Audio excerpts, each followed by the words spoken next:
Hello అందరికీ welcome to my YouTube channel. ఈరోజు నేను చికెన్ మసాలా గ్రేవీ కర్రీ చేశాను. ఇది చాలా బాగుంటుంది అండ్ ఈజీగా చేసుకోవచ్చు.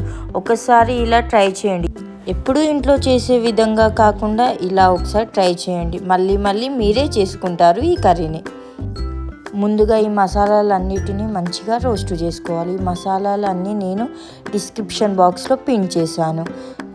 వీటిని అన్నిటిని మిక్సీ జార్లో వేసుకొని గ్రైండ్ చేసుకోవాలి. ఆయిల్లో లవంగాలు, దాల్చిన చెక్క వేసుకోవాలి. ఆనియన్, మిరపకాయలు వేసుకొని ఫ్రై చేసుకోవాలి. దాంట్లోనే కొంచెం కరివేపాకు మరియు కొత్తిమీర వేసుకోవాలి. ఆనియన్ ఫ్రై అయ్యాక కొంచెం పసుపు, అలాగే 2 టీ స్పూన్ల అల్లం వెల్లుల్లి పేస్ట్ వేసుకోవాలి. అల్లం వెల్లుల్లి పేస్ట్ పచ్చివాసన పోయాక చికెన్ వేసుకొని కలుపుకో. 2 స్పూన్ల సాల్ట్ వేసి కొంచెం కొత్తిమీర వేసి మూత పెట్టుకొని కొద్దిసేపు ఫ్రై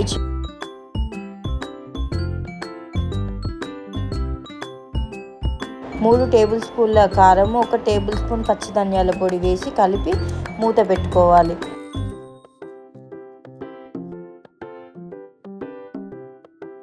ఫ్రై అయ్యాక మసాలా పేస్ట్ని కర్రీలో వేసి కలిపి ఒక 5 మినిట్స్ ఫ్రై చేసుకోవాలి.